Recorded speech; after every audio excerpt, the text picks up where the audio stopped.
본 방송에서 제공하는 투자 정보는 투자 판단에 대한 조언입니다.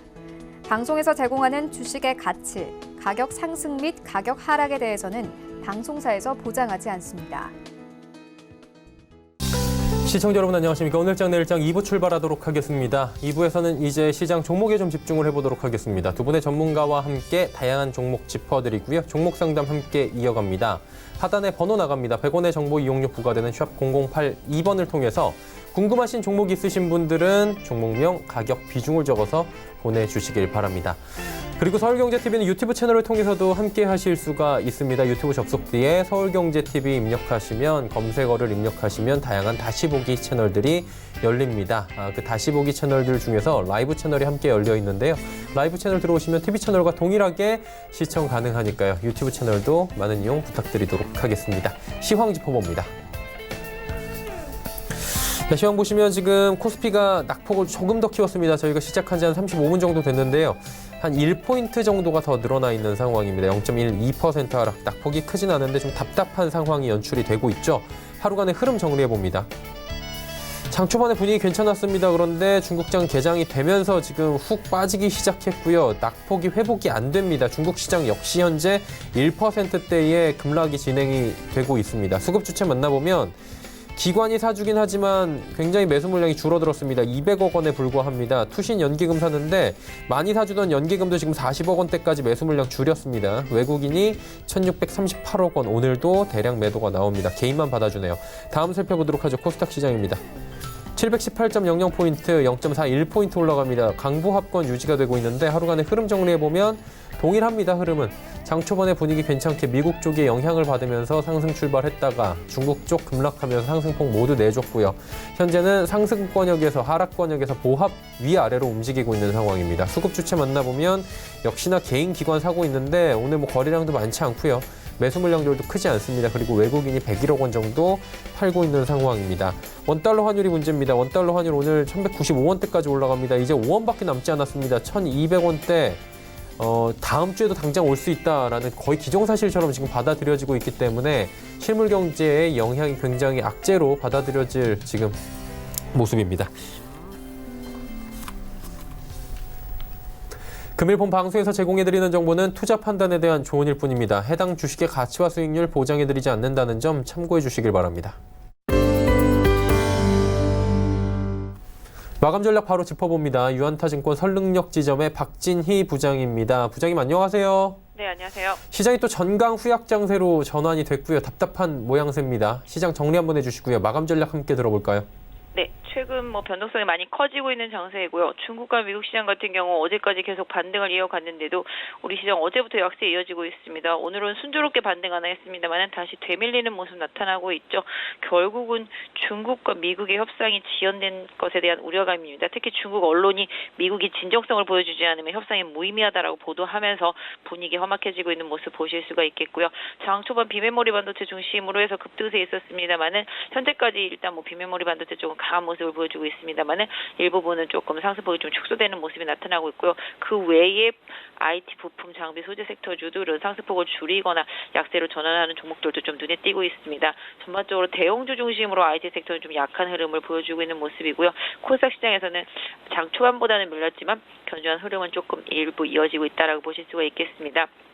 특히 이제 5G 이슈 이런 부분들이 좀 영향을 주면서 5G 관련주들이 좀 약세를 보였었습니다만은 오늘은 소폭 좀 반등에 나서는 모습들도 나타나면서 IT 섹터 쪽에 힘이 실리는 모습이고요. 또한 원화 약세 부담 때문에 상반된 흐름이 좀 나타나고 있습니다. 원화 약세 부담 때문에 지금 전체적으로 음식료 세타, 밀가루와 설탕 등을 많이 사용하는 업체들 급락 이어지고 있는 모습 보실 수가 있겠죠. 제일제당이라든지 오리온, 삼양식품, 최근에 삼립, 농심까지 해서 약세 보여주면서 원가 부담을 상당히 좀 주가에 반영시키고 있는 모습이고요. 또한 금리 인상 우려감 때문에 소비가 위축될 것에 대한 우려감으로 이마트라든지 신세계 백화점, 그다음에 현대백화점도 마찬가지가 되겠습니다만은 롯데쇼핑 전반적으로 소매 유통 쪽도 활기를 찾지 못하고 있는 모습 속에서 약세 이어가고 있는 모습 보실 수가 있겠고요. 다만 금리 인하 기대감 때문과 하반기 실적 기대감으로 오늘 건설주들은 급등하는 모습 나타나고 있습니다. 현대산업개발, GS건설, 대림산업, 현대건설 등 건설주들 오늘 대북주 상승과 맞물리면서 강세 보여주고 있습니다.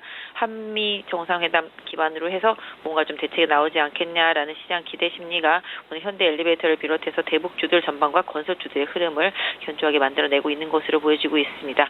시장 전체적으로 뭔가 투자를 해서 길게 끌고 가기가 어려운 시장이라고 보시면 되겠습니다. 중국에서 한마디 할 때마다 미국에서 한마디 할 때마다 우리 시장 힘든 행보를 보여주고 있고요. 특히 5월 말까지 진행되는 MSCI 지수, 중국 A 지수의 편입과 관련되어서 국내에서 주식 비중을 계속적으로 줄여야 되는 외국인들의 매도세가 꾸준히 출회되고 있는 모습 보실 수가 있겠습니다. 추가적으로 좀 더 많이 나올 수 있는 상황이라고 보여지고 있고요. 지금 현재 환율에서는 또 특히 환차손을 싫어하는 외국인들의 매도세까지 같이 가미되고 있다라고 보시면 되겠습니다. 수급적인 면에서 또 대외적인 면에서 약세를 보일 수밖에 없는 우리 시장 최대한 꼭 관망하는 자세가 필요한 상황이고요. 최근에 개별주 트레이딩 장세 이어지고 있습니다. 개별주에 자신 있는 분들이라면 모르겠습니다만은 시장 전체를 보시면서 가시는 분들이라면은 최대한 좀 관망하시면서 시장의 변화를 좀 포착하고 그 이후에 대응하시는 투자 전략을 또 드리겠고요. 그 이후에도 IT 섹터 좀 중심으로 한 투자 대응이 좀 필요하지 않나 싶습니다. 자, 그렇다면 오늘 약세장으로 전환이 됐는데 그래도 남은 시간 동안에 어떤 종목 보면 좋을지 짚어주시겠습니까? 네, 오늘 그럼에도 불구하고 일단은 비메모리 섹터 쪽 상당히 강세죠. 최근에 테스나, 네페스 대장 역할을 해주고 있는 모습이고요. 그 외에도 반도체 비메모리 쪽의 장비주들 상당히 좀 강세 보여주고 있는 모습 보실 수가 있겠습니다. 그중에서 한 종목 골랐는데요. 테크윙입니다. 테크윙 같은 경우도 이제 삼성전자 비메모리 장기 투자에 좀 수혜를 지속적으로 받을 것으로 보여지고 있고요. 이제 반도체 핸들러 장비 쪽을 계속적으로 좀 수혜를 볼 수 있지 않을까 해서 하반기에 이쪽에 대한 매출이 조금 늘어날 것에 대한 기대감 실을 수 있지 않을까 싶습니다. 1분기 실적은 적자였지만 서서히 좀 회복에 대한 기대감이 주가에 반영될 수 있는 구간으로 좀 접어들고 있다라고 보시면 좋겠습니다. 그래서 비메모리 장비 쪽에서의 하반기 기대감은 꾸준히 좀 유효하다라고 볼 수 있겠고요. 테크윙도 최근에 시장 빠지면서 외국인들 매도는 있습니다만은 기관의 매수세가 꾸준합니다. 그래서 테크윙과 사이맥스 이런 종목들 좀 중소형주 쪽도 향후에 좀 보셔야 되겠는데요. 일단 테크윙 같은 경우는 지금 현재 오늘 14,000원 넘었다가 밀렸습니다. 개인적으로는 13,000원대에서 잘 사시면은 분할로 접근하시면 무리가 없지 않나 싶고요. 다만 이제 종가상으로 13,000원이 깨지게 된다라면 손절선으로 선택을 하실 수가 있겠습니다. 그래서 중간 정도대에서 좀 분할로 13,000원에서 14,000원 그 사이권에서는 분할로 조금씩 편입해 보시는 전략을 드릴 수가 있겠고요. 지난번 직전 고점이 16,000원 1차적인 목표가 되겠고요. 이 가격 돌파하게 된다라면 한 17,000원에서 18,000원까지 끌고 보실 수 있지 않나 싶습니다. 네, 테크윙에 대해서 14,000원 이하 가격대에서 조금씩 모아가보자라고 정리해 주셨습니다. 오늘 말씀 잘 들었습니다. 네, 감사합니다. 유한타증권 설릉역 지점의 박진희 부장과 함께했습니다.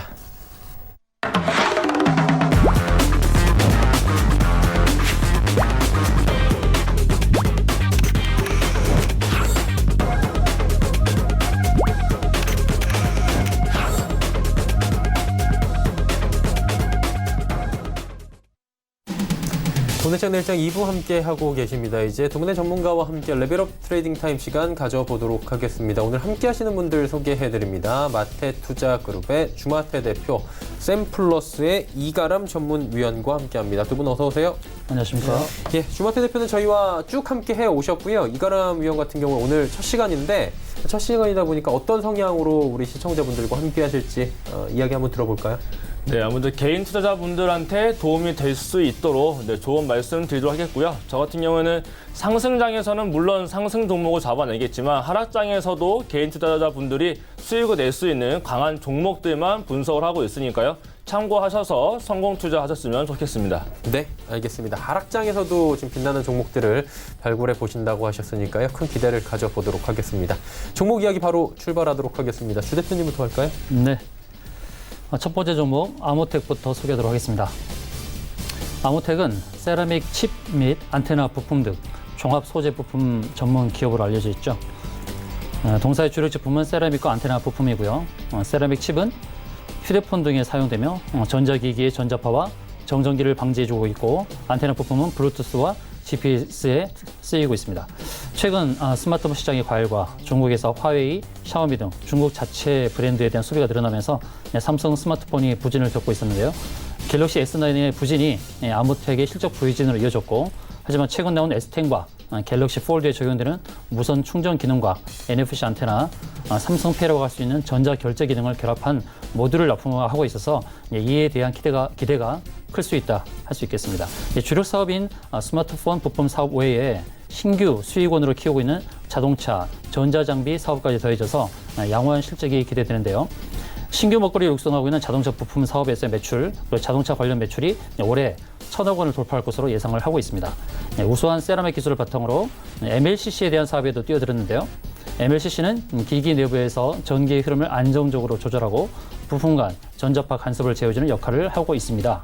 스마트폰에 1,000개가량의 MLCC가 들어간다면 전기차에는 10,000개에서 15,000개의 MLCC가 들어가고 있어서 공급이 수요를 따라가지 못하고 있는 상황입니다.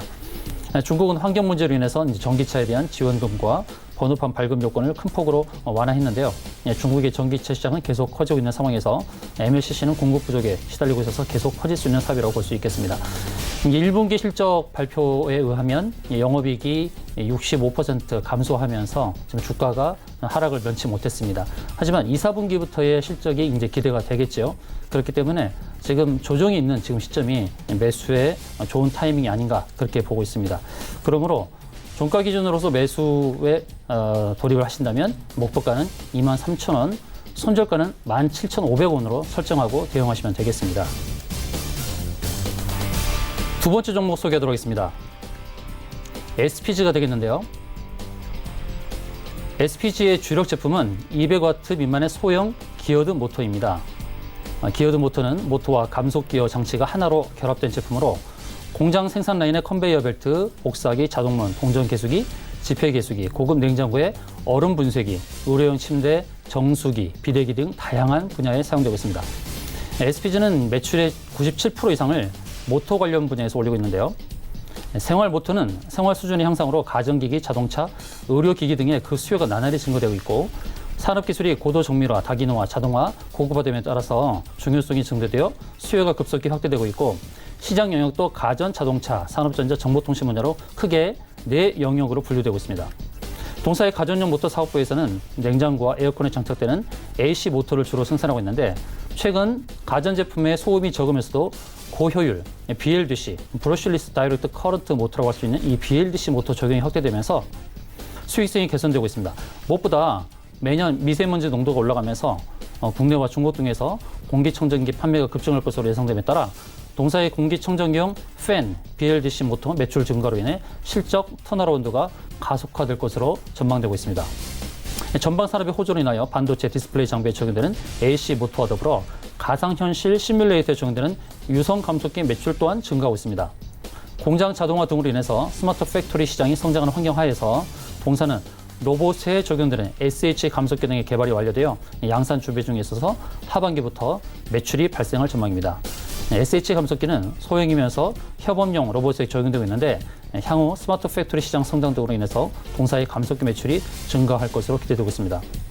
또한 정부의 로봇 산업 지원 확대 발표 이후로 로봇주의 상승이 두드러졌는데요. 동사도 로봇 관련주로 편입됐기 때문에 수혜를 입을 가능성이 굉장히 높다고 말씀드릴 수 있겠습니다. 매수가는 종가로 설정을 하고요. 목표가는 9,900원, 손절가는 7,950원을 기억하시면서 대응하시면 되겠습니다. 세 번째 종목, 영인 프론티어가 되겠습니다. 영인 프론티어요. 영인 프론티어는 항체 제조 및 항체 신약 개발, 생명공학 관련 과학기기 판매를 영위하는 코스닥 상장 기업입니다. 동사는 국내에서 유일하게 맞춤형 항체를 개발, 제조하여 공급하고 있는데요. 차세대 바이오 산업의 핵심 트렌드인 항체 분야에서 2000년부터 개발에 착수했으며 그 전문성과 기술력을 인정받고 있습니다.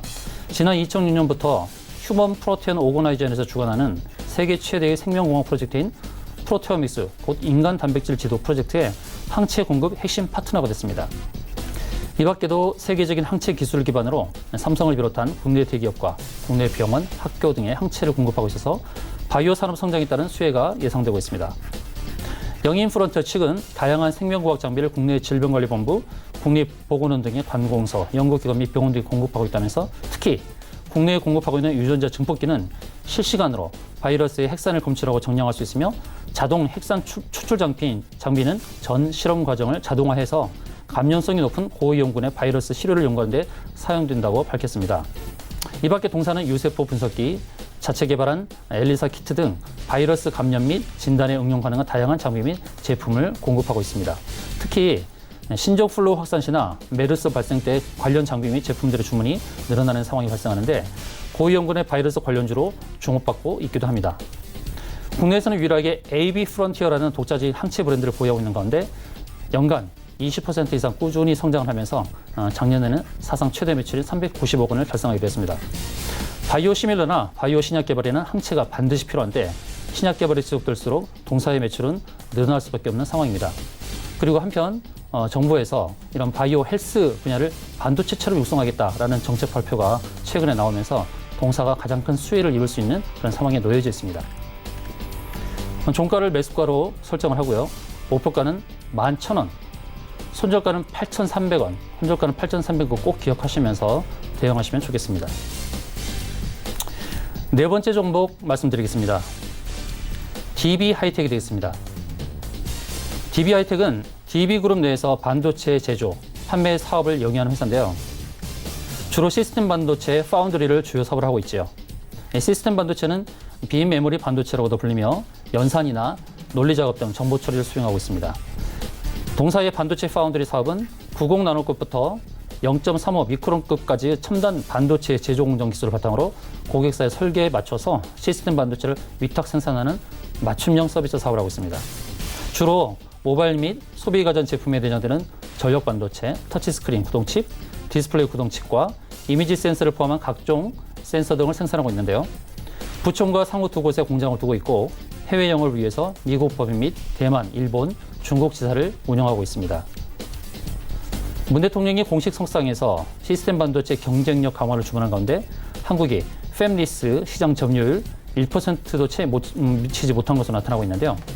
삼성전자, SK 하이닉스를 앞세워서 메모리 분야에서는 세계 1위를 달리고 있지만 시장 규모가 2배 이상 큰 시스템 반도체 분야에서 점유율이 낮은 상황에 정부 주도의 육성 정책이 나와서 동사가 수혜를 입을 전망입니다. 반도체 전문 시장 조사기관 IC 인사이츠가 최근 내놓은 보고서에 따르면 지난해 전 세계 팹리스 매출 규모는 1,094억 달러로 전년 대비 7.9% 성장한 것으로 조사했습니다. 팹리스는 반도체를 생산하는 팹을 직접 운영하지 않고 설계와 기술 개발을 전문으로 하는 업체를 일컫습니다. 팹리스로부터 주문 의뢰를 받아서 팹에서 생산만 담당하는 업체를 이제 파운드리라고 부르죠. 동사가 순이익을 800억대를 5년 연속으로 유지하고 있는 그런 상황인데요. 앞으로 이제 순이익뿐만 아니라 이제 이런 매출 증대를 기대해 볼 수 있는 그런 상황이 놓여 있습니다. 가동률을 보게 되면 1분기에 바닥을 찍고 2분기에 점차 상승을 하면서 3분기에 정점을 이룰 것으로 전망이 되고 있습니다. 이 비메모리 분야에서의 반도체 지속 투자 및 중국향 매출도 크게 증가할 것으로 기대가 되고 있는 상황인데요. 오늘도 이 하락장에서 의미 있는 상승을 기록하고 있습니다. 매수가는 종가로 설정을 하고요. 목표가는 16,500원, 손절가는 13,000원으로 손절가를 꼭 기억하시기 바랍니다. 13,000원을 설정하도록 하겠습니다. 다섯 번째 마지막 종목 소개하도록 하겠습니다. G3BNT가 되겠는데요. G3BNT는 안과 및 희귀질환 관련 신약 개발 기업으로 3개의 자회사를 통해서 신약 개발을 하고 있습니다. 3개의 자회사는요. 첫 번째로 리젠트리는 안구 건조증 치료제 RGN259를 개발하고 있고, 두 번째 레누스 테라퓨틱스는 스포성 표피 박리증 치료제 RGN137을, 세 번째 자회사 오블라토는 교모세포종 뇌졸중 치료제 OKN007을 개발하고 있는 자회사라고 할 수 있겠습니다. 동사는 지난 10일 신약 RGN259 미국 임상 3상인 아리스3의 첫 피험자 투약이 시작됐다고 밝혔는데요. 이번 임상은 미국 내 15곳의 안과 전문 병원에서 700명의 안구건조증 환자를 대상으로 진행이 되고 있습니다. 이번 임상을 통해서 안구건조증 치료제 RGN259의 상업적 경쟁력이 확대될 것으로 전망이 되고 있는데요. 동사가 개발 중인 신약의 치료기간은 15일 정도로 84일 정도가 걸리는 경쟁사 자이드라 대비해서 작용이 빠른 것으로 알려지고 있고, 부작용도 적은 데다가 대부분의 안구건조증 환자에 적응이 가능한 특징이 있다고 알려지고 있습니다.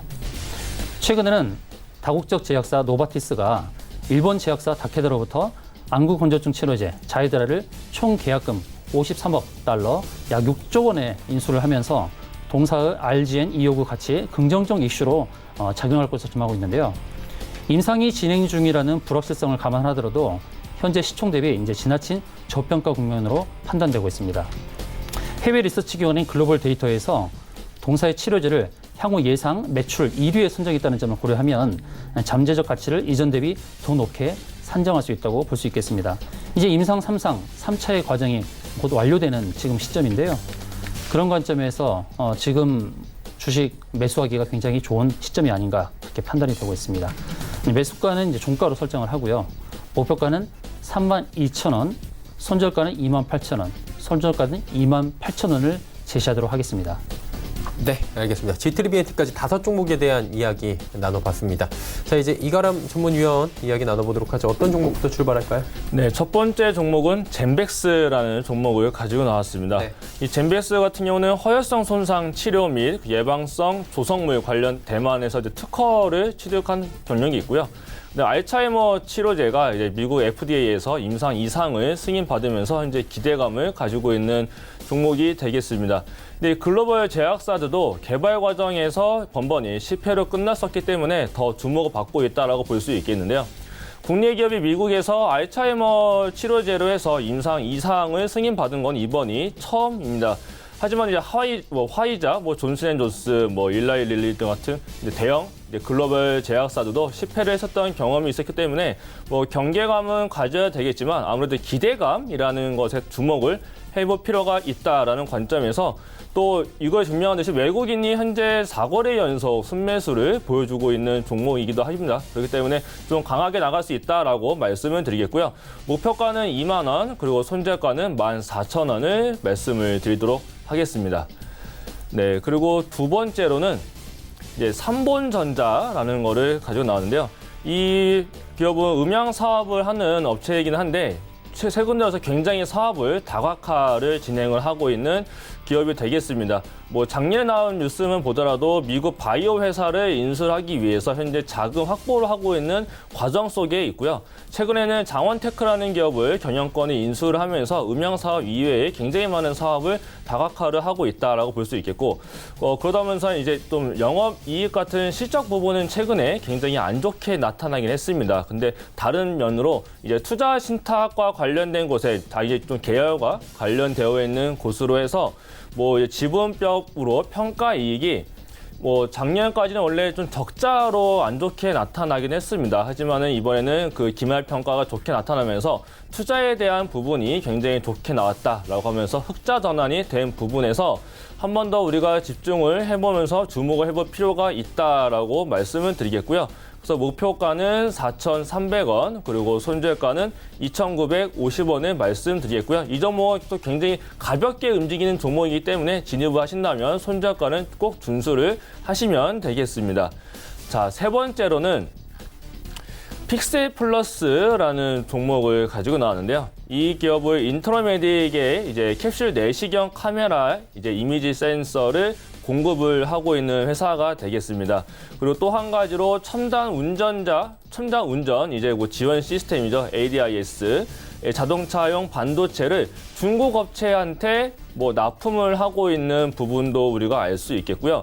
최근에 이미지 센서 수요 증가도 굉장히 많이 되고 있고, 그다음에 ADAS 같은 경우에도 자율주행차가 계속 개발이 되고 있고 단계적으로도 높아져 가고 있는 상황이기 때문에 우리가 친환경 자동차를 생각을 해봤을 때 이런 부품주에 관련된 종목들을 2019년도에는 굉장히 주목을 해볼 필요가 있습니다. 그렇기 때문에 그 주목을 해볼 필요성이 있는 종목 중에 한 가지가 되겠다라고 말씀을 드리겠고요. 최근 들어서 외국인이 연속적으로 5거래 연속 순매수가 들어오고 있는 부분도 있기 때문에 시장에서는 연속 지금 일주일 정도 계속 외국인들이 매도세를 보이고 있는 반면 이 종목은 거꾸로 외국인들이 순매수를 보이고 있다라는 점에 주목을 하시면 되겠습니다. 그래서 목표가는 9,000원, 손절가는 6,500원을 제시를 해드리도록 하겠습니다. 네 번째로는 INC라는 종목이 되겠습니다. 이 종목은 사물 인터넷과 관련되어 있는 종목이다라고 생각을 하시면 되겠고요. 팹리스 반도체 그리고 와이파이 칩 모듈을 생산을 하고 있는 기업이 되겠는데 원격 검침 시스템 전력선 통신 방법에 대한 특허를 현재 가지고 있습니다. 그리고 1분기 영업이익을 보더라도 전년 대비해서 91%나 증가를 했다는 점에서 좀 주목을 해볼 필요가 있겠고요. 최근 들어서 5G 관련주들이 굉장히 많이 상승세가 나타나고 있습니다. 그에 따라서 이제 5G 정식 서비스 개시에 따른 수혜를 받을 수 있는 종목이다라고 말씀을 드리겠고요. 5G 같은 경우도 놓고 봤을 때 이쪽에 대한 산업군들 그리고 사물 인터넷 관련된 부분들이 이제 시작 단계에서 넘어가려고 하는 부분에 있습니다. 그렇기 때문에 앞으로 2, 3년 정도는 더 주력적인 주도 섹터로서 나갈 수 있는 부분이기 때문에 지금 잠깐 올라가서 상승 부분이 있긴 하지만 충분히 접근이 가능하겠다라고 말씀을 드리겠고요. 그래서 목표가는 6,000원, 손절가는 4,750원을 말씀을 드리겠습니다. 네, 마지막은 에코캡입니다. 이전에 말씀드린 4가지 종목들은 좀 단기적인 관점으로 볼 수 있는 종목들이었는 반면에 에코캡은 단기적인 관점보다 좀 중장기적으로 볼 수 있는 종목이 되겠습니다. 그래서 단기 투자자들뿐만 아니라 중장기를 좋아하시는 개인 투자자분들 같은 경우는 이 에코캡을 조금 주목을 해보실 필요가 있겠는데요. 자동차용 전선 그리고 와이어링 하네스를 만드는 전문 기업이 되겠습니다. 그리고 세계 최초로 BMPCP라는 기술이 적용된 LED 모듈을 개발을 한 회사가 되겠는데요. 최근 들어서 국가별로 친환경 자동차 산업 육성이 굉장히 많이 이루어지고 있습니다. 그러면서 전기차 관련된 부분도 계속 성장을 하고 있고요. 그 다음 단계로도 많이 넘어가고 있는 모습도 보여주고 있습니다. 조금 전에 말씀드린 내용처럼 2019년도 작년 연말부터 연초 전기차, 수소차뿐만 아니라 자율주행차까지 자동차 부품주들이 굉장히 많이 주목을 받고 있는 상황인데 이 에코캡은 사실 그렇게 많은 상승세가 나타난 종목은 아니다라고 봤을 때도 주목을 해볼 필요가 있겠고요. 그리고 2019년도 IT 반도체와 더불어서 제가 계속 말씀드리는 것처럼 자동차 부품주의 성장성에 우리가 앞으로 주목을 해볼 필요가 있겠다라고 다시 한 번 더 강조를 드리겠습니다. 그래서 이 에코캡은 중장기적인 관점으로 봤을 때 목표가를 일단 단기적으로 짧게 잡게 되면 4,500원, 손절가로는 3,500원을 제시를 해드리도록 하겠습니다. 네. 에코캡까지 5종목에 대한 이야기를 저희가 쭉 나눠봤습니다. 이제 단기 접근 종목들에 대한 이야기 나눠볼 텐데 시장이 말씀드리는 순간 양시장 모두 지금 하락으로 전환이 됐고요. 낙폭이 조금 더 깊어졌는데 이 상황 안에서 또 저희가 대응을 해봐야 될 것 같아요. 제이콘테트리부터 얘기를 해보도록 하겠습니다. 주 대표님 지난주에 추천해 주셨는데 흐름은 어땠나요? 네, 지수 전반적인 하락에 동사도 하락을 면치 못했습니다. 결국 선저가 범위를 넘어서버리고 말았는데요. 1분기 실적은 좋게 나왔음에도 불구하고 수급이 꼬여버렸습니다. 기관의 매도가 나오면서 동사가 주가 하락이 컸는데요. 어떻게 보면 지금 차트상 흐름을 보게 되면 또 매수 하단, 또 하단의 지지를 받고 있는 상황입니다. 저번에도 말씀드렸듯이 큰 대형 드라마 제작이 올 하반기 그리고 내년에 또 잡혀 있는데 그러한 드라마 매출을 기대한다고 봤을 때는 하반기 성장성을 기대해 볼 수 있는 단계죠. 그러니까 지금은 그렇게 기대치가 많지도 않는 그런 상황이 될 수도 있다 이렇게 보고 있는 것 같습니다. 하지만 지금 주가 하단에 있는 지금 오히려 저점을 지지하고 있는 상황이 오히려 매수할 수 있는 기회가 되고 있습니다. 네, 알겠습니다. 그러면 어떻게 기존에 가지고 계신 분들은 만약에 손절 라인이 있었을 텐데 만약에 이탈하신 분들은 어떻게 합니까? 손절 라인을 지났으니까 일단 제시했던 손절가에서 당연히 손절하는 게 맞고요. 지금 저가 매수가 유효하다 이렇게 말씀드리겠습니다. 이 경우도 있잖아요. 손절 라인을 깜빡하느라고 매일 놓치신 분들은 지금 비중을 늘려요? 홀딩을 하셔야겠죠. 홀딩 해야 되는데 비중을 적게 가져갔다면 추가 물타기를 통해서라도 매수 단가를 낮추시고 반등이 나오는 구간 다시 목표가를 설정해 드린다면 5,450원으로 설정을 해드릴게요. 네. 이렇게 해서 물타기를 시도하셔서 5,450원에 매도하고 나오는 전략으로 말씀드리겠습니다. 예, 물을 탄다는 표현은 저희가 이제 비중을 늘리면서 매수 단가를 낮춘다라고 저희가 정정을 한번 해보도록 하겠습니다. 오늘은 어떤 종목이 괜찮아 보이세요? 네, 가급 적절한 방송용 단어를 쓰도록 하겠습니다. 네, 알겠습니다. 네. 오늘은 G3 BNT를 특징적으로 추천드리고 싶습니다. 아까 말씀드렸듯이 임상 3상 1차, 2차 과정도 마쳤고 이제 3차 피험자 수를 700명으로 늘려서 진행을 하고 있는데 뭐 항암 치료처럼 오래 걸리는 임상 과정이 아닙니다. 이것은 보름 또는 길게 한 달 이렇게 되면은 결과가 나와버리거든요. 근데 경쟁사인 자이드로보다도 이미 우수한 결과가 알려지고 있습니다. 그래서 물밑에서 계속 기술 수출 계약에 대한 논의가 전개되고 있는데 아마 수천억 대의 기술 수출 계약이 논의가 되고 있는 것으로 알고 있습니다. 그래서 임상 3차가 이번 달 말이나 다음 달 초에 완료가 되어지게 되면 그 결과에 의해서 또 기술 수출 계약에 대한 결과도 나올 뿐만 아니라 주가 부양도 될 것으로 알고 있습니다. 글로벌 조사 기관에서도 공사에 대해서 저평가 메리트가 있다 이렇게 얘기했고 또 경쟁사 자이드라 같은 경우가 이제 노바티스에 6조 원 정도에 팔려나가는 이런 것을 봤을 때 지금 시가총액 1조 원도 안 되는 것은 좀 저평가가 아닌가 이렇게 판단할 수 있겠습니다. 네, G3BNT 오늘 단기 접근 말씀을 해주셨습니다.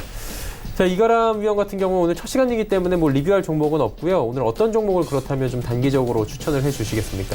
앞서 말씀드린 종목들 중에 뭐 4종목은 단기적인 접근이 모두 다 가능한 부분이 되겠는데요. 그중에서 한 종목만 선정을 한다라고 했을 때 삼본전자를 말씀을 드려보도록 하겠습니다. 네. 뭐 말씀드렸던 것처럼 사업이 굉장히 많이 다각화가 되고 있고요. 그리고 이제 미국 바이오 회사 인수를 하기 위한 자본 확보에 나섰던 모습이 있는데 그게 현재까지도 진행 중에 있습니다. 그렇기 때문에 이런 자금 확보를 하기 위한 부분이 진행되고 있다라는 부분은 나중에 있어서 굉장히 크게 한 번 더 올라갈 수 있는 재료성으로 나타날 수 있기 때문에 이 부분에 좀 주목을 해보셔야 될 필요가 있겠고요. 그리고 장원테크 뭐 경영권 인수도 있었고 그거 외에도 이제 경영은 물론 뭐 나쁘게 나왔습니다. 실적이 나쁘게 나타났는데 그 외에 이제 관계사한테 투자를 한 부분에 있어서 투자가 굉장히 좋게 성공적으로 나타나고 있는 부분에서 흑자로 전환이 됐다라는 부분에 있어서도 좀 주목을 해볼 필요가 있겠고 그리고 거래량을 보게 되면요. 이 삼본전자의 거래량 차트가 굉장히 좀 심상치 않다라고 좀 말씀을 드릴 수 있겠습니다. 그렇기 때문에 이 거래량 분석을 좀 할 수 있는 분들 같은 경우는 보시면 더 좋겠지만 앞서서 보시게 되면은 앞에 나왔었던 부분들에서 대량 거래가 한번 나타났었고요. 그 다음에 네, 박스가 안 꺼지는데 여기서 대량 거래가 한번 나타났었고 그 이후로 다시 한 번 더 상승세마다 굉장히 크게 거래가 들어오지만 하락 시에는 거래량이 많이 늘어난 부분이 아직까지 나타나지 않았다라는 부분에서 그리고 이게 지금 약 한 6개월 정도가 이렇게 박스권을 그리고 있는 모습을 그리고 있기 때문에 또 박스권 하단에 있다라는 점에서 이건 충분히 단기적인 관점으로라도 바로 접근을 했을 때 박스 상단까지도 노려볼 수 있는 굉장히 좋은 포인트에 있다라고 말씀을 드리겠습니다. 네, 삼본전자 단기 접근 괜찮아 보인다라고 말씀을 해주셨습니다. 이제 오늘 금요일 시장의 특징을 바로 살펴봐야 될 텐데 주마태 대표는 어떤 종목이 좀 특징적으로 보이십니까? 네, 오늘 특징주로 에이텍을 가져왔는데요. 네. 에이텍은 LCD 디스플레이 제조 사업 영위하는 기업인데 오늘 시초가가 상한가로 시작을 했습니다. 시초가를 상한가 터치하면서 시작하게 된 배경은 뭐냐면 이 회사가 지금 판교에 위치하고 있거든요, 성남에. 근데 성남 시장이었던 이재명 씨, 현재 경기도지사인데요. 어제 무죄에 대한 내용이 나오면서 이 동사의 최대 주주가 또 이재명 현재 경기도지사와 친분이 있다라는 그런 소식으로 알려지면서 이재명 관련주로 분류가 됐습니다. 그래서 상한가를 기록하고 주가가 밀리면서 이제 현재 11%를 기록하고 있는데 이재명 관련주, 단순하게 이재명 관련주로 볼 뿐만 아니라 동사가 영위하는 사업 부분을 좀 봐야 되는데 LG CNS의 ATM 금융사업부를 인수를 해서 지금 ATM 관련 점유율이 지금 2위 기업입니다. 그래서 꼭 이재명 관련주의 테마로 보기보다는 한편으로는 금융 자동화기기 관련주, 화폐기업 관련주로도 볼 수 있는 기업이라는 거죠. 그래서 상한가를 기록하고 주가가 밀려서 지금 현재 10%, 11%에서 왔다 갔다 하고 있는데 이렇게 갭을 메우는 과정이 수반된다면 갭 하단에서 곧 어제의 고가 8,590원, 8,600원대, 600원대 진입을 한다면 매수를 해도 좋지 않을까. 일봉상에서는 굉장히 위험한 공원처럼 보이지만 사실 주봉상에서는 여력이 남아있다 이렇게 볼 수 있습니다. 일목균형표의 구름층 상단까지 한번 노려볼 수 있지 않을까 그렇게 보고 있습니다. 그 자리가 이제 12,000원대죠. 현재는 9,300원대니까요. 그런 관점에서 꼭 이재명 관련주, 테마주로 보기보다는 화폐 기업 관련주로서 앞으로 기대할 수 있겠다. 이렇게 보셨으면 좋겠습니다. 네, 알겠습니다. 가격 전략들 제시를 함께 해주셨고요. 이가람 위원은 어떤 종목이 좀 특징적으로 보이십니까? 저는 장 초반에 굉장히 강하게 올라섰던 알서포트를 좀 주목을 해봤습니다. 알서포트는 5세대 이동통신 상용화에 따라서 원격 제어 소프트웨어, 그러니까 결국에는 이제는 뭐 장비주나 이런 것보다 이제는 소프트웨어 쪽으로 관심이 쏠린 게 아닌가라고 생각이 드는데요. 이제 5G가 상용화하게 되면은 이제 짧은 대기 시간을 이제 강점으로 해서 즉각적인 모니터링도 필요하고요. 그리고 제어가 필요하고 뭐 재난재해에도 뭐 관련되어 있는 뭐 솔루션도 굉장히 확산이 될 것으로 보입니다. 그리고 자율주행차 같은 경우에도 실시간으로 모니터링이 필요하고 제어도 필요한 서비스이기 때문에 이런 5G 환경에서 굉장히 필요한 제품을 만드는 기업이 되겠고요. 그리고 5G 환경에서 이제 실시간을 지원하는 솔루션 수요가 굉장히 증가를 할 수밖에 없는 상황입니다. 그리고 빠르게 데이터, 그리고 송수신, 그리고 시간과 장소에 상관없이 실시간으로 라이브 방송, 그리고 소통이 가능한 환경에서도 이제 실시간으로 또 의사소통도 할 수 있는 그런 뭐 배분이 가능한 이제 RT라는 게 있는데요. 뭐 리얼타임 엔터프라이즈라는 그 솔루션도 굉장히 성장에 대한 가능성이 높게 평가를 받고 있는 종목이 되겠습니다. 그래서 하지만 오늘 25%의 상승세를 보여주기도 했었고요. 그다음 내려와서 현재 11.5% 정도에 멈춰 있는데 뭐 주가 같은 경우는 작년 1월, 그 재작년 12월 달에 고점이었던 부근에서 오늘 고점 저항을 맞은 부분을 나타낼 수 있겠다라고 보여지는데요. 뭐 단기적으로 봤을 때 2,500원, 2,550원 부근에서의 저항대를 뚫고 올라간 모습을 또 나타내주고 있는 부분도 있습니다. 그렇기 때문에 월요일이나 다음 주 정도에 이 2,600원 부근까지 눌림이 진행된다라고 하게 되면은 분할로서 매수 관점을 본다면 다시 한 번 더 고점을 터치하는 모습도 우리가 한번 그려볼 수 있지 않을까라고 말씀을 드려보도록 하겠습니다. 네, 시장의 특징주들까지 쭉 살펴봤습니다. 자, 이제 오늘의 종목 상담 바로 이어가야 될 것 같습니다. 첫 번째 종목은 3753번님의 종목부터 출발합니다. 미세먼지가 이번 주에 다시 불어오기 시작했고요. 잠잠하던 미세먼지 관련주들이 움직입니다. 위닉스도 지금 상담이 들어와 있는데 3225원의 비중 30%입니다. 현재 가격하고는 괴리가 좀 있는데 주 대표님께 이 종목은 여쭤보도록 하죠. 어떻게 하는 게 좋을까요? 네, 위닉스 종목 진단하도록 하겠습니다. 예. 3만 원대 매수, 상당히 부담스러운 가격대에 이제 매수를 하셨고요. 2만 1,000원까지 이제 밀려버리고 말았는데요. 거의 고점에서부터 50% 이제 하락이 진행이 됐었습니다.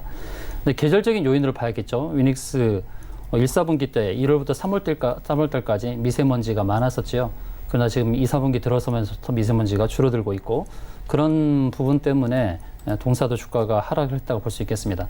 그러나 지금 단계에서 이제 상승 모멘텀이라고 할 수 있는 부분은 이제 그 생활 필수품이 된 이제 공기청정기 이런 필터 부분에 대해서 부가세를 면제하는 부가가치세법 개정안이 지난 13일 날 발의가 됐고 이게 이 법안이 국회에서 통과될 경우에는 공기청정기라든지 필터를 생산하는 제조기업들의 매출이 증대될 수 있는 그런 기회가 되어지는 것입니다.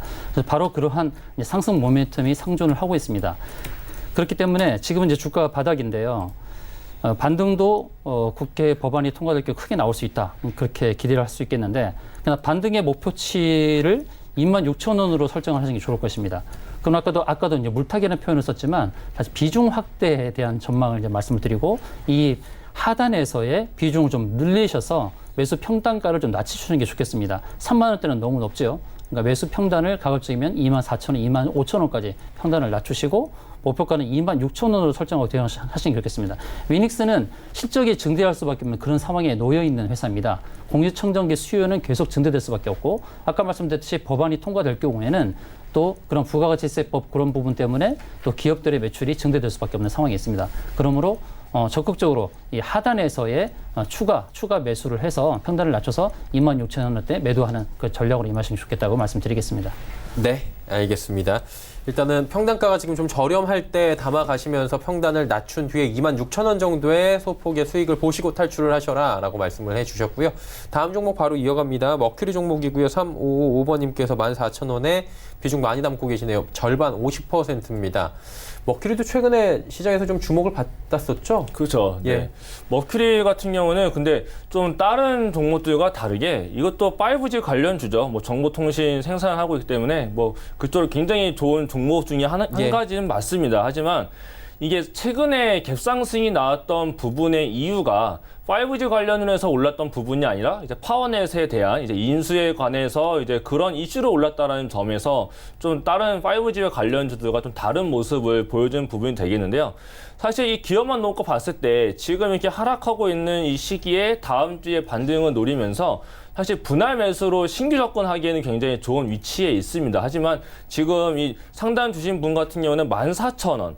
14,000원이라는 단가, 지금보다 약간 2,000원 더 위에 있죠. 좀 높은 단가이기도 하고, 문제는 비중입니다. 비중이 50%나 들어가 있기 때문에 더 비중을 늘릴 수는 없고요.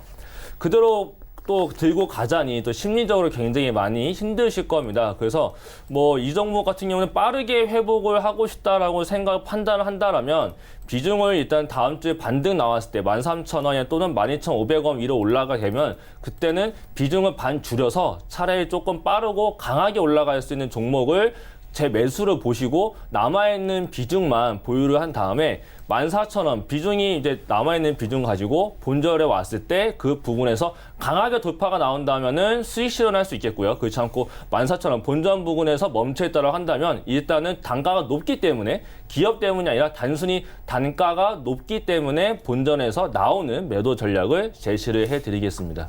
일단 고점에서 지금 잡으셨기 때문에 탈출이 1차적인 목표다라고 지금 제시를 전략들을 해주셨고요. 다음 종목 바로 이어갑니다. 이번엔 8537번님의 종목입니다. 페노션 종목이고요. 매수가 4,420원에 비중은 30%, 비중이 적진 않은데 어떻게 할까요? 이게 업황 자체는 조금 개선이 되고 있는데 이쪽이 네. 그렇죠? 네. 페노션 진단하도록 하겠습니다. 동사는 이제 해운업을 영위하는 회사죠. 근데 3대 악재를 딛고 일어섰다 이렇게 말씀드릴 수 있겠어요. 전통적으로 1사분기 해운업은 비수기로 알려져 있죠. 이제 중국의 춘절도 껴 있고요. 그리고 두 번째 악재는 이제 브라질 댐이 무너지는 그런 상황이 있었고, 또 세 번째는 벌크 운임 지수가 계속해서 하락하는 그런 어려운 상황, 이 3대 악재를 털고 일어서는 그런 단계가 아닌가. 그래서 최근에 실적 발표를 봤을 때도 좀 깜짝 놀랐죠. 그런 악재를 딛고 이 정도 실적이면 선방했다라는 리포트가 나오고 있습니다. 그러므로 이제 주가는 지금 하락에서 그 하락 폭도 그렇게 크진 않습니다. 최근에 상승해서 주가 지수의 하락을 봤을 때 그럼 하방 경직성을 갖고 있는 상황이다 이렇게 말씀드릴 수 있겠고요. 4,400원대 매수를 하셨는데 지금은 적절한 매수 타이밍이지 않았나 이렇게 볼 수 있겠고요. 주봉으로 보게 되면은 주봉 60주선에서의 그런 저항을 맞고 다시 이제 20주선에서 이제 지지를 받고 있는 상황입니다. 그렇다면 다음을 노려볼 수 있는 자리는 주봉의 120 라인, 5,100원 선까지도 볼 수 있겠죠. 그래서 5,100원을 목표가를 보시고 대응을 하시는데 반드시 손절가는 4,100원 정도 그 정도로 보시고 대응하시는 게 좋겠죠. 네, 알겠습니다. 페노션 일단 뭐 사신 가격대는 적절했다라고 목표가 손절가를 제시를 해주셨습니다. 다음 종목 상담 바로 또 이어가도록 하겠습니다. 이번엔 4477번님의 웅진 싱크빅이고요. 3,010원에 비중 20%입니다. 어떻습니까? 뭐 웅진 싱크빅 같은 경우는 뭐 향후 전망에 대해서 말씀을 드리고 봐야 될 것 같은데, 사실 전망이라는 거는 사실 뭐 의미가 없고요. 단지 희망이라는 단어밖에 생각나지 않을 수밖에 없는데요. 웅진 식품기 같은 경우는 굉장히 뭐 이 기업도 많은 전 국민이 아마 알고 계실 만한 기업이 되겠죠. 그래서 뭐 주목도 받을 수 있겠고 앞으로도 뭐 사업성 봤을 때 뭐 좋게도 볼 수는 있겠는데, 최근에 이제 하락 부분이 나왔던 부분이 대규모 유상증자 시비 발행이 한 가지가 있었어요. 이제 그러면서 이제 그런 이제 물량에 대한 부분, 이런 부분 좀 해소가 되기까지는 좀 시간이 오래 걸립니다. 그렇기 때문에 좀 이런 종목은 바로 가져가기보다는 이제는 좀 강한 종목으로 시장이 빠질수록 오히려는 그 반등이 진행될 때 강하게 반등이 나가는 종목으로 매수를 하는 게 더 좋겠다라고 말씀을 드리겠고요. 기업의 문제라기보다 수익을 내기 위해서는 이 종목보다는 종목 교체를 하는 게 더 좋겠다라고 말씀을 드리겠습니다. 그렇기 때문에 이 종목 분명히 기다리면 본전인 3,010원 가격에 분명히 올라올 겁니다. 그렇기 때문에 3,010원보다 조금 더 위로 올라갔을 때 뭐 2, 3% 내에서 아마 그 수익 실현 보실 수 있을 겁니다. 그렇기 때문에 2, 3% 내에서 수익 실현 보시고요. 좀 반등이 강하게 나갈 수 있는 강한 종목으로 종목 교체를 하시기를 제시를 해드리겠습니다. 네, 소폭 수익이 나는 구간에서 큰 욕심 없이 정리하고 타 종목으로의 이동을 권유를 해주셨습니다. 다음 종목 가보도록 하겠습니다. 이번 종목은 페이퍼코리아 5790번님의 종목이고요. 1295원에 비중 30%. 소형주죠? 네, 상당히 높은 가격에 매수를 하셨는데요. 동사는 이름에도 알 수 있듯이 종이 목재업을 하는 회사입니다. 근데 주가 지수가 빠지는 가운데서도 어떻게 보면 하방 경직성을 갖고 있는 그런 흐름을 보여주고 있긴 한데 그만큼 지금 가격은 이제 부담이 없는 가격이라는 말씀이죠. 근데 1295원에 매수한 단가는 좀 높다고 볼 수 있겠고 그리고 보유 기간이 상당히 길었던 것으로 알고 있습니다. 왜냐하면 최근 7, 8개월 동안에 1200원 이상 간 적이 없으니까요. 오랜 기간 보유를 하셨는데 이제 뭐 매수하셨던 1295원까지 무조건 기다리는 것보다는 어느 정도는 정리하고 또 종목을 변경할 것을 권유를 드리는데요. 1,100원대 다시금 기회가 준다 그러면 절반 정도는 덜어내신 게 어떨까 그런 말씀을 드리겠습니다. 그리고 가급적이면은 이제 매수 단가가 높은 상황이니까 조금 더 추가 매수를 하셔서 평균 단가를 낮추시는 것도 의미가 있겠다 말씀드리겠습니다. 동사의 경우는 이제 매출액이 좀 많지만 영업이익은 이제 많지 않습니다. 거기다가 부채 비율이 1,700%로 높습니다. 부채 비율이 1000% 넘으면 굉장히 위험한 구간이라고 할 수 있겠죠. 그러니까 그런 거를 종합적으로 판단을 했을 때 1,300원 이상까지 올 거라는 그런 낙관, 확신을 갖기보다는 어느 정도 1,100원 이상에서 매도 기회를 준다면 정리하는 거 그런 방법으로 대응을 말씀드리겠습니다. 네, 페이퍼코리아 말씀해 주셨고요. 다음 종목 상담 또 이어가도록 하겠습니다. 한일단조고요. 1,800원에 100%네요. 비중이 0398번님. 전액을 한일단조 한 종목에 1,800원에 담고 계신 건데 좀 시급한 상담이 필요할 것 같아요. 이런 종목의 100%를 또 1,800원이면요. 이게 아마 3월 달에 들어가셨을 것 같은데 3월 달에 1,800원에 100% 비중은 들어갈 수 있는 심장을 갖고 있다라고 하게 되면은 저는 주식 말고라도 어떤 일도 다 할 수 있을 것 같아요.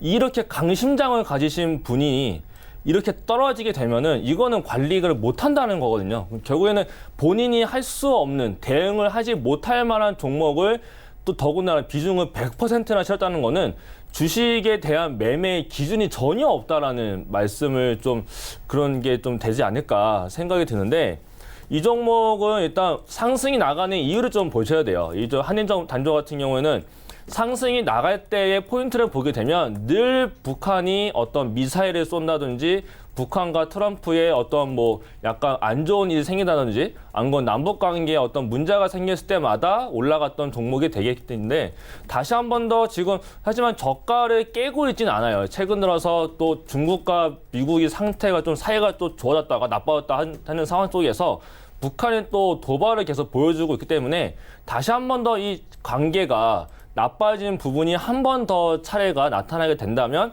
반등은 나타날 수는 있을 겁니다. 하지만 1,800원에 대한 회복을 단번에 할 수 있을까에 대한 생각을 좀 해보셔야 되는데 제 생각에는 좀 힘들다라고 생각을 좀 하고 있고요. 그리고 비중을 100%를 실었다라는 거는 좀 아무래도 이 포인트에도 문제가 좀 많다라고 봤을 때 일단은 반등이 나가던 안 나가던 비중 반은 일단 축소를 시켜야 됩니다. 어쩔 수 없이. 굉장히 힘든 선택이 되실 거예요. 하지만 비중 100%를 끌고 가다가는 마이너스가 어디까지 만약에 더 빠지게 되면 그때는 더 감당이 안 됩니다. 그렇기 때문에 차라리 비중을 반 덜어내시고 나머지 이제 현금 생기는 그 나머지 반으로 제가 말씀드렸던 것처럼 계속 강한 종목들, 강하게 올라갈 수 있는 종목으로 매수를 해서 수익이 나게 되면 손실금에 대한 리스크가 좀 줄어들게 됩니다. 그런 식으로 해서 손실금을 줄여서 나가는 방법. 그 다음에 북한이 한 번 더 도발을 해서 만약에 한일 단조가 올라간다라고 하게 되면은 바로 시장가에 조금 갭상승이 나왔다라고 하게 되면은 바로 욕심 없이 이 손실분을 회복할 거다라는 욕심 없이 바로 매도, 손절 매도를 하는 방법으로 제시를 해드리도록 하겠습니다. 네, 알겠습니다. 자, 한일 단조까지 들어가 봤고요. 다음 종목 상담 이어갑니다. 5857번님의 대한광통신 들어와 있습니다. 5,100원에 비중 30% 말씀해 주셨는데 일단 뭐 비중도 적지 않고요. 어떻게 하는 게 좋겠습니까, 주 대표님? 네, 대한광통신 진단하도록 하겠습니다. 5,000원대 초반에 매수를 하셨는데요. 대한광통신은 이제 5G 관련주로 알려져 있지요. 근데 5,000원대 초반에서 매수를 하셨다면 최근에 주가가 상승할 때 상단에서 그 상승의 상단에서 매수를 하신 것으로 보입니다. 아마도 이제 더 큰 상승에 기대하시고 그 가격대에서 매수를 하신 것 같아요. 근데 주가 지수가 전체적으로 밀리면서 최근 2주 동안에 하락이 나왔고 그리고 장대 양봉이 나왔던 지난 5월 2일 날 저가도 지금 무너진 상황입니다. 원래 장대 양봉을 기록할 때 장대 양봉이 하단을 깨지 않는 것이 굉장히 좋거든요. 근데 하단을 깨버리게 되면 그 전의 저점도 무너뜨릴 수 있는 그런 불안감이 있습니다. 그러므로 손절 라인을 말씀을 드릴 텐데 손절가는 이제 4,080원 정도가 됩니다. 4,080원을 하회하게 되면 손절을 하셔야 되죠. 왜냐하면 그 자리를 깨게 되면 또 전저점이 또 3,780원도 무너질 수 있거든요. 그러므로 손절가 4,080원을 꼭 기억하시면서 대응을 하시고 지금은 지금 현재 4,260원대로 또 하방 경직성을 갖는 그런 상황이 될 수 있겠습니다. 그러나 또 5,000원대까지 그냥 막연하게 기다리시기보다는 지금 이제 구름층 사이에 있는데요. 구름층 상단인 4,700원대에 좀 정리를 하시는 게 어떨까 이렇게 말씀드리겠습니다. 네, 대한광통신 들어봤고요. 한 종목만 좀 빠르게 더 가보도록 하겠습니다. 0195번님의 인스코비 8,700원에 비중이 좀 높네요. 40% 어떻게 해야 되나라고 여쭤보셨는데 이 위원님 어떻게 할까요? 빠르게 가도 되나요? 정말 빠르게? 시간만 좀. 네, 시간 빠르게. 예. 왜냐하면 이 종목은 그냥 매도를 해야 됩니다. 손실금이 얼만큼이 있던 간에 이 종목은 그냥 바로 오늘이라도 바로 동시효과에 전량 매도를 보십시오. 네, 그게 답입니다. 이 종목 못 살아납니다. 그렇기 때문에 네, 바로 손절매 제시를 해드리겠습니다.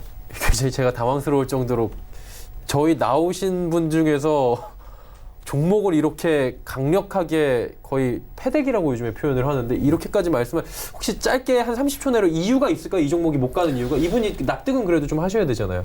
이게 사실 제가 좀 회사에 대한 알고 있는 내용이 있는데 이거를 방송에서는 말씀을 드리기가 좀 어려운 부분도 있고요. 예. 네, 근데 이 부분이 좀 회사 기업적으로 봤을 때 좀 악재가 한 가지 나올 만한 부분도 차트상 봤을 때 분석을 봤을 때도 악재를 나올 만한 차트 형태를 보여주고 있습니다. 그렇기 때문에 악재가 진짜 나오게 된다면은 그때는 더 감당이 안 되실 거예요. 그렇기 때문에 좀 빠르게 지금이라도 손절매를 보시는 전략이 좋겠다라고 말씀을 드리겠습니다. 예, 비중이 40%긴 하고 뭐 손해가 워낙에 크긴 하지만 지금이라도 빠져나오는 게 오히려 손실을 줄일 수 있는 방법이다라고 말씀을 해 주셨습니다. 자, 이제 마감 지수 저희 한번 정리해 보도록 하겠습니다. 코스피부터 만나볼 텐데 2056포인트대까지 밀려 내려갑니다. 11포인트 빠지고 있고요. 낙폭이 커졌습니다. 하루간의 흐름을 정리할 텐데 자, 보시면 아무래도 지금 중국과 같이 갑니다. 미국과 초반에 같이 가다 결국에 중국장 열리면서 같이 가는 건데 중국 시장 열리면서 어느 정도 버텨주다가 결국에 중국 시장 급락했고요. 지금 중국 시장 1.8% 빠집니다. 저희가 방송할 때까지만 해도 1.1, 1.2% 급락이었는데 폭락장으로 중국이 지금 어느 정도 진입을 하면서 우리 시장도 3시 이후에 꺾입니다. 지금 수급 주체 보시면 개인이 사고요. 기관이 사는데 기관 매수 물량이 이제 138억 원에 그칩니다. 투신 연계금은 사주지만 금융투자 팔고요. 기타 업종도 팔고 기관의 매도 물량 많이 출회가 됩니다. 외국인 2,079억 원이나 팝니다. 시총 상위주들도 흔들흔들거리기는 매한가지입니다. 삼성전자, SK하이닉스 모두 파란불이고요. 현대차도 1.18% 빠지고 셀트리온도 버티다가 결국에는 약보합입니다. 6위부터 10위 종목들 보도록 하겠습니다. 여기도 파란불이 월등히 많습니다. 신한지주 한 종목, 신한지주도 오늘 잘 가다가 결국에는 상승폭을 1% 안쪽까지 줄였고요. LG화학, SK텔레콤, 현대모비스 모두 빠집니다. 포스코도 보합권에서 움직입니다. 다음 살펴보도록 하죠. 코스닥도 낙폭이 좀 심화가 됐습니다. 714.86포인트 지금 현재 거래가 되고 있는데 하루간의 흐름 마지막으로 정리합니다. 보시면 727, 쭉 빠지면서 719, 한 번 더 빠지면 714. 이 빠지는 타이밍이 중국이 한 번씩 휘청휘청할 때마다 우리 시장 같이 밀려 내려가는 겁니다. 수급 주체 보시면 기관 개인 사주긴 하는데 마찬가지로 기관 매수 물량 굉장히 적고요. 개인의 매수 물량은 확 늘어났습니다. 302억 원. 3시 이후부터 개인이 매수에 동참하고 있고요. 외국인이 매도 물량을 반대로 329억 원까지 늘려가고 있습니다. 기관은 투자자들은 전체적으로 사주긴 하는데 소폭씩 사고 있는 상황입니다. 시총 상위주들의 흐름 가져갑니다. 셀트리온 헬스케어도 결국에 하락 전환을 했고요. CJNM 19만 원도 지금 붕괴 위기입니다. 신라젠 5만 6천 원, 100원 상승인데 신라젠도 상승폭 다 반납합니다. 헬릭스미스도 하락하고요. 포스코 케미칼도 5만 1,600원대까지 다시 밀려 내려오면서 5만 원 얼마 남지 않았습니다. 6위부터 10위 종목들도 체크합니다. 자, 메디톡스가 급락입니다. 말 그대로 수사 소식 들려오면서 어제는 좀 버텨줬는데 이게 오늘 나온 재료가 아니고 어제 나온 재료인데 반영이 오늘 되네요. 시장이 밀리다 보니까 HLB도 71,500원대까지 6만 원 얼마 남지 않았습니다. 앞자리 6위. 펄어비스 상승 반전했고요. 셀트리온 제약은 상승 반전했는데 스튜디오 드래곤 역시 시장이 밀리다 보니까 좋은 재료가 있음에도 불구하고 반등이 되질 않습니다.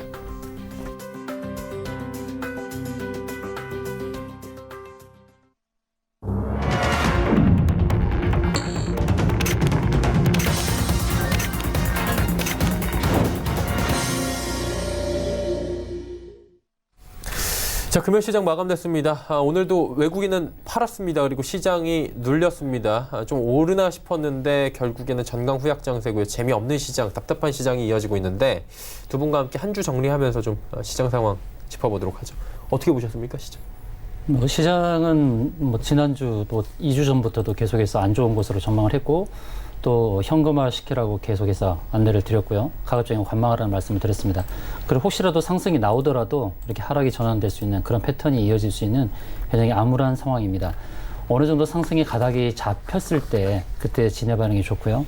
또 이렇게 추세적으로 지속적으로 그냥 하락으로 계속 이어져가는 그런 흐름이라기보다는 또 어느 정도 하락했을 때는 하방 경직이 나오고 또 반등도 나오고 하는 그런 박스권 형태의 그런 흐름이 아닐까 그렇게 보고 있으니 만약에 이 흐름을 잘 타실 수 있는 분이라고 한다면 하락 시에 또 박스권 하단에서 매수, 또 박스권 상단에서 매도로 이렇게 파도를 타는 전략으로 임하실 수 있겠고 그렇지만은 어느 정도 상승 형태에서의 그런 매수 매도를 추구하시는 분들은 지금 장에서는 맞지 않습니다. 그러면 그 장의 상황에 따른 대응을 말씀을 드리겠고요.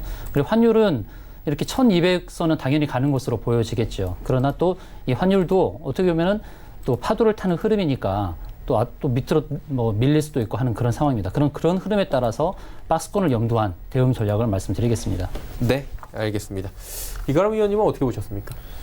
아무래도 오늘 시장 같은 경우에도 조금 기대를 해볼 법했지만 그쵸. 아무래도 미국債많이 올랐기 때문에 기대를 해볼 수 있겠는데 아무래도 중국 쪽에서의 좀 안 좋은 얘기가 나타나면서 시장이 많이 약했어요. 그리고 외국인들이 지금 계속 연속적으로 매도세를 보여주고 있는데 아무래도 환율에 대한 얘기가 좀 나타날 수밖에 없겠고요. 하지만 다음 주에 이제 제롬 파월 의장 연설도 있고 FOMC 이사락 공개도 있습니다. 이제 그러면서 그쪽 부분에서 환율에 대한 안정성이 조금 나타날 수 있지 않을까에 대한 기대감 정도는 다음 주에 좀 가져볼 수는 있겠고요. 하지만 여기가 저점이다라고는 말을 할 수는 없겠습니다. 하지만 그렇다고 해서 폭락장이 나타난다라고는 또 그런 부분까지는 아니다라고 봤을 때 말씀했던 것처럼 앞에서 말씀드렸던 박스장의 형태로는 나타낼 겁니다. 하지만 크게 빠졌다가 올라가는 형태로서의 하락장 박스가 나타나지 않을까라고 생각이 들기 때문에 적극적인 매수를 보다는 좀 단기적인 관점으로 또는 트레이딩 관점으로 시장에 대응하는 방법을 보신다면은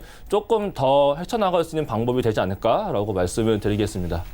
네, 시장에 대한 이야기까지 나눠봤습니다. 쉽지 않은 시장 정리가 쭉 됐는데요. 오늘 시장에 대한 이야기, 최근 시장에 대한 이야기까지 남겨주셨습니다. 마태투자그룹 주마태 대표, 샘플러스의 이가람 전문위원과 긴 시간 함께했습니다. 고맙습니다, 두 분. 감사합니다. 감사합니다.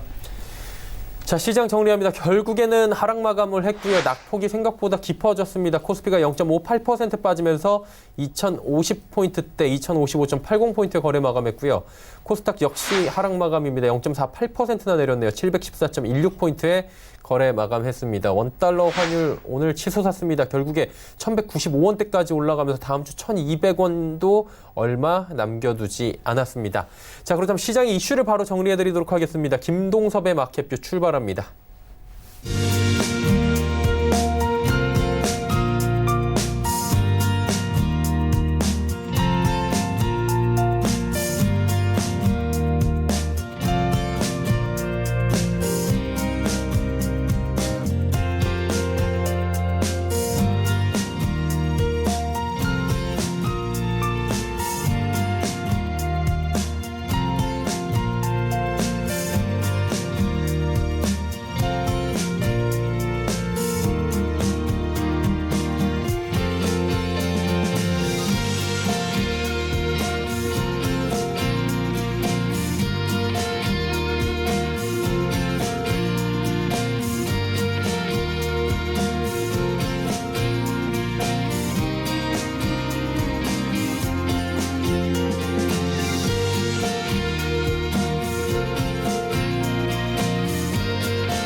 안녕하세요. 김동섭입니다. 전일 미국장이 상승을 했죠. 그런데 아시아 시장에서는 일본장을 빼놓고는요 거의 다 하락을 했습니다. 특히 중국장은요 2% 남짓 하락하는 모습이 나왔죠. 국내장도 오늘 상당히 잘 견조하게 버텼어요. 버티다가 막판에 밀리기 시작하는데 그 밀리는 모습을 보면 원달러의 영향이 굉장히 컸다라고 봐야겠죠. 오늘 시장의 흐름을 수급적으로 보면요. 외국인들의 매도세가 굉장히 강세의 모습을 보이고 있다라는 거죠. 특히 어제 같은 경우에는 이 프로그램 매도와 매수 합해서요. 3,400만 주 주식으로 어마어마하게 팔았습니다. 이렇게 많이 파는 경우 그렇게 드물지 않았죠. 금액 대비로는 한 6천억밖에 안 되는데 물량으로 많이 팔고 있다는 것은 중소형주 물량을 연일 털어내고 있다는 거죠. 우리가 이 이후에 관심 있게 봐야 될 것은 이제 매도 물량은 줄어드는데 금액이 느는지를 봐야 됩니다. 왜냐하면 대형주를 방어하고 중소형주를 팔고 그다음에 대형주를 파는 경향이 있기 때문에요. 중소형주를 파는 경향이 마무리되면 대형주 위주로 파는지 이것 또한 봐야 되겠죠. 자, 이 말은 외국인들이 다시 매수로 전환하기 위해서는 뭔가 모멘텀이 필요한데 그 모멘텀이 없는 상황이다라고 봐야 될 것 같고요. 오늘 역시 기관들 또 개인들이 그나마 하락을 저지하기 위한 노력이 굉장히 컸죠. 기관에서는 기금이 한 200억 정도 매수를 했고요. 투신도 200억을 매수했습니다. 그러나 금융투자업장 한 660억을 매도하면서 일단 매수 금액은 그렇게 크지 않은 상황이죠. 외국인 같은 경우에는 현물에서 1980억 거의 한 2천억 정도 팔았고요. 빗자에서 1450억 팝니다. 근데 제가 예전에 이 얘기했어요. 프로그램 매수가 너무 많이 들어온다. 프로그램 매수가 너무 많이 들어온다는 거는 주가를 올리는데 좋은 부분이 있지만 프로그램 매수가 많이 차게 되면 나중에는 매도로 추리할 수밖에 없는 게 현실이다. 그렇기 때문에 결국 프로그램 매도, 비차익을 꼭 확인해라. 이런 말씀을 드린 적이 있습니다. 역시 프로그램 매도가 연일 추리하고 있죠. 이렇게 되면 웬만한 힘으로는 받다 올릴 수가 없습니다. 최소한 기관들의 차익에서만큼은 비차익의 절반 이상은 매수를 해줘야 되는데 거의 뭐 한 10분의 1 정도밖에 매수를 안 합니다. 자, 그러니까 10분의 1 정도 매도를 하고 있습니다. 오히려 더. 자, 그 얘기는 무슨 말이냐면 지금 매수세가 굉장히 약하다라는 생각을 해볼 수 있는 그런 상황이고요. 이 부분이 어느 정도 해소될 시점까지는 좀 더 관망 모드 필요하다라는 생각이 들고 있습니다. 오늘 시장의 아주 핫은요, $1였어요. 오늘 장중 내내 1189원 정도에서의 움직임을 보이다가 91원을 여러 번 왔다 갔다 했죠. 그 다음에 오후장 들어가면서 갑자기 치고 나가기 시작해서 1195원 70전에 마감을 합니다. 근데 이게 이제 문제는 여기서부터 요 올린 거가 되게 중요합니다. 왜 그러냐면 $1는 제가 지난 말씀한 것처럼 여기서부터 여기까지 1파, 그 다음에 조정파, 그 다음에 3파인데 3파가 1.5배 정도, 1파에 1.5 정도까지 보면 1220원, 30원 사이가 될 확률이 굉장히 높거든요. 근데 이제 여기서 우리가 핵심으로 봐야 될 것은 뭐냐면 여기서부터 요 세 개의 양봉, 장대 양봉을 올린 거 가격으로 따지면요, 제가 왼손으로 해서 죄송합니다. 1136원의 저점에서요, 고점에 1182원까지. 이거는 누가 올렸는지 모릅니다. 이건 정말 저도 이 시장을 보면서 의외다. 외국인이 왜냐면 그때까지는 매수를 어느 정도 하는 상황이었거든요. 매도가 안 나가는 상태였어요. 왜냐면 외국인들이 현물이나 선물을 매도해서 그 돈 가지고 이 $1를 사서 나가는 뭐 이런 전략을 많이 구사하는데, 사실 요 양봉 3개는 정말 잘 모르겠습니다. 근데 요 2개는 거의 확실하죠. 외국인 확률이 굉장히 높습니다. 그럼 우리가 여기서 어떤 생각을 해볼 수 있을까요? 누군가는 여기까지 올렸는데 여기서부터는 외국인이 산다? 그럼 외국인들 입장에서는 지금 우리나라에 들어왔을 때 얼마에 들어왔나요? 보통 여기서부터 들어왔습니다. 1,050원부터 시작해서요. 요게 한 1,110원? 20원. 그럼 1,050원이면요. 지금 130원이니까 거의 10% 나는 거죠. 그렇죠? 그 정도 난 겁니다. 그러면 우리가 예전에 주식을 할 때 외국인들 우리나라에 돈을 갖고 들어와서 주식을 사고 또 이익을 실현하고 나갈 때는 환차익으로 한 10%에서 8%에서 10% 정도 보고 나간다. 지금 딱 그 사이클 걸린 거죠. 그럼 지금 상태에서 추가적으로 더 올릴까요? 안 올릴까요? 올릴 확률이 높다고 봐야겠죠. 왜냐하면 지금 상황으로 보면은 외국인들이 이제 나가기 시작한 거죠. 지금까지는 견조하게 받쳐서 시장을 끌어올렸던 외국인이었는데 이제서야 외국인들이 움직이고 있다? 그럼 외국인들이 움직이고자 하는 움직이는 부분은 매수적이 아니라 매도적인 확률이 굉장히 높죠. 특히 이달부터 그 다음에 8월달 이렇게 해서 MSCI로 외국인 자본이 편입 비중이 가거든요. 그러니까 이런 부분, 지난번 노르웨이 국부펀드가 나가는 과정, 뭐 여러 가지가 이렇게 복합적 다계하게 지금 나타나는데 외국인이 너무 늦게 움직이기 시작했다는 게 좀 특이합니다. 그 얘기는 시장에서 매도 물량은 적고 매수 물량이 많은 거죠, $1. 그렇다면 현재 상황으로 본다면 1220원까지는 열어두고 보시는 게 좋을 것 같고요. 만약에 그 자리에서 밀리지 않는다면 정말 주의해야겠죠. 왜냐하면 기술적인 부분에 있어서 상당히 의외의 자리가 나오고 있습니다. 왜냐하면 주봉 상태에서 파동을 만드는 경우 상당히 드물거든요. 일본적으로 일봉에서 많이 파동을 만들죠. 주봉, 월봉에서 파동 만드는 경우 드뭅니다. 그러니까 무슨 말이냐면 누군가는 오랜 기간 작업을 한 겁니다. 1년 정도 작업을 해서 이걸 보고 있었다는 상황이죠. 그렇기 때문에 $1의 흐름인 우리가 위험 자산에 대해서는만큼은 주의를 기울여야 되는 걸 시그널로 받아들이는 게 현명하지 않겠나라는 생각이 좀 들고 있어서 $1에 대한 관점 포인트가 굉장히 좀 중요할 것 같다라고 말씀드리고 싶습니다. 자, 글로벌 이슈에 대해서 보도록 하죠. 미국장이요, 어제 또 올랐어요. 진짜 대단하죠, 미국장이요. 왜 대단하냐면 이 재료가 첫 번째 일봉의 상승의 첫 번째는 그거였었습니다. 이건 제가 이제 일봉 먼저 보여드릴게요. 일봉 보시면 요 첫 번째 상승은 저거였어요. 트럼프가 무역 분쟁을 반드시 해결하겠다라는 발언이었죠. 그 다음에 올라가기 시작한 거, 오늘 새벽에 뭐였죠? 오늘 새벽에 시장을 끌어올린 것은 지표의 호재, 또 실적의 호재, 뭐 이런 걸로 끌어올렸습니다. 근데 이런 부분을 보면서 우리가 느끼는 것은 미국장이 대단하다라는 생각을 해볼 수 있겠죠. 근데 여기서 우리가 어저께 상승을 보면서 우리는 다른 생각을 해볼 수 있습니다. 어떤 생각일까요?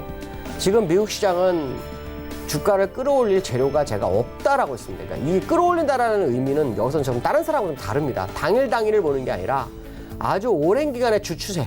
자, 주추세를 끌고 가면 재료가 없어요. 트럼프가 재정 확대 정책을 썼죠, 벌써. 그 다음에 감세 정책 썼죠. 통화 정책 벌써 미리 다 썼죠. 그래서 트럼프 대통령이 생각한 게 뭐냐면 이 무역 적자를 해소하기 위해서 무역 분쟁 이걸로 해가지고 이렇게 시장의 분위기를 좀 연출하려고 했는데 중국과 계속 이 싸움이 이루어지고 있는 상황이죠. 그러다 보니까 트럼프 대통령이 이게 쉽지가 않은 상황이니까 머리를 쓰기 시작한 게 뭐냐면 연준에서 금리 인하를 요구하는 그런 상황입니다. 그러니까 1%대까지 내려라. 그래서 지난번 레리 커들러도 그렇고 뭐 펜스 부통령까지 나서서 막 연준을 압박하죠. 그러니까 연준이 어떤 말을 합니까? 마지못해서 한 말이 있습니다. 아, 우리도 옛날에 이 상황에서도 금리 이런 어떻게 시장이 좋은 상황에서 금리 인하를 한 적이 있었어. 이렇게 얘기를 합니다. 그러면서 무슨 말이냐면 아, 인플레이션이요 1.5% 밑으로 내려가면 할 것 같다라는 뉘앙스를 쫙 풍겨놓습니다. 근데 지금 시장에서 어떤 모습이 나오죠? 인플레이션이 2% 근접했어요. 원래 목표치까지 근접했어요. 근데 어제 상승 뭐였습니까? 실적 좋고 그 다음에 주표가 되게 좋아서 올랐어요. 이렇게 되면 트럼프 대통령이 계획했던 금리 인하에 대한 명분이 사라지는 거예요. 그러니까 어제 미국이 오른 거에 대해서 와, 미국 시장 대단히 강하다라는 표현을 쓸 수는 있으나 정말 계속 갈까에 대한 의문점은 가져야 되는 거예요. 왜? 시장에서 끌어올릴 재료가 수면 밑으로 완전히 가라앉는 지표였거든요. 자, 이런 부분들을 감안한다면 미국 시장이 월봉상으로 헤드앤숄더를 만들고 있는 이 상황이 어쩌면 진짜일 수도 있겠다는 생각이 자꾸 불현불현 드는 거죠. 왜냐하면 차라리 지금 상황에서 미국과의 중국의 무역 분쟁으로 인해서 주가를 그냥 빠뜨리는, 밑으로 내리게 하는 모습이 나오고 그걸 트럼프가 용인하고 있어야 주가가 많이 빠진 상태에서 시장에 명분을 던져져가지고 이 주가 그런 식으로 되게 되면 기업이 실적이 나빠질 거 아니에요. 나빠지고 여러 가지 아니면 집가가 빠지면서 기업 실적이 나빠져요. 그럼 그런 상황일 때 금리 인하를 요구했으면 또 장기간 상승을 유도할 수 있는데 그렇지 못한 상황이라는 거죠. 그렇다면 결국 어제와 그런 지표로 인해서 실적에 의해서 발언에 의해서 올라왔지만 월봉상으로는 많이 못 올렸다라는 거죠. 자, 그 얘기는 여전히 하방에 대한 이슈가 굉장히 크다라는 생각을 해봐야 됩니다. 이게 무슨 말이냐면 그 이슈가 크다는 얘기는 투자가들 입장에서는 웬만한 재료에서는 안 움직인다라는 얘기입니다. 여기서 안 움직인다는 얘기 뭐냐면 이 월봉에서 보시면 이 고점을 돌파하고자 하는 의지가 없는 겁니다. 그러니까 그 얘기는 무슨 말이냐면 그냥 관망 상태에서 제도가 나오냐 버티기 전략 정도밖에 안 되는 현재의 미국 시장이다라는 해석을 해봐야 될 것 같습니다. 자, 두 번째 이슈는요, 중국에 대해서 좀 얘기를 해봅니다. 제가 요즘 미국, 중국 얘기 되게 많이 하죠. 그게 사실은 전 세계의 키포인트이기 때문에 그렇습니다. 근데 지금 중국장을 왜 얘기를 하냐고 하냐면요, 중국이 무역 분쟁을 하는 과정 속에서 아시겠지만 지적재산권에 대한 협의에서 그 제재에 해당되는 45페이지를 빼고서 105페이지 정도만 미국으로 보냈어요. 그러면서 뒤로 뭔가 한 게 있습니다. 그게 뭐냐면 국채 매각을 합니다. 국채 매각을 하는데 사실 전 세계 그러니까 미국 국채에서 많은 분량을 가지고 있는 전 세계 나라 중에 하나가 중국이죠. 중국이 3월 달에 103억 달러 정도 팔았습니다. 전체 가지고 있는 뭐 1조 달러 넘게 가지고 있는 금액 대비는 되게 적죠.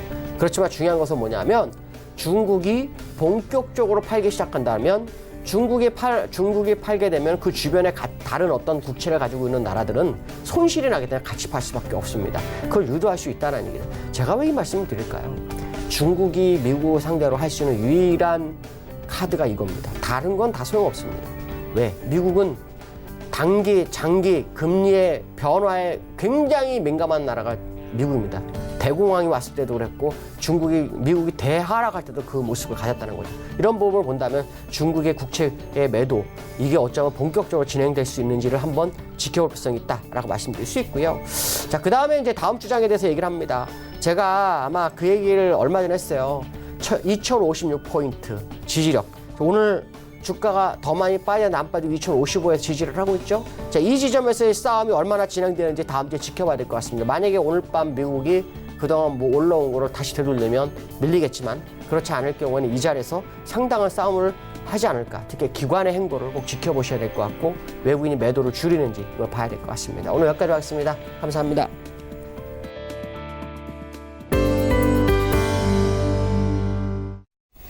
금일폰 방송에서 제공해드린 정보는 투자 판단에 대한 조언이었습니다. 해당 주식의 가치와 수익률 보장해드리지 않는다는 점 참고해 주시길 바랍니다.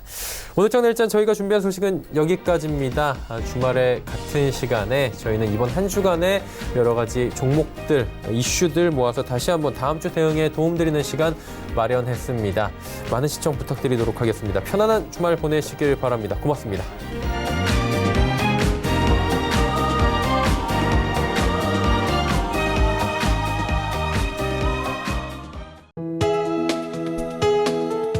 방송에서 제공하는 투자 정보는 투자 판단에 대한 조언입니다.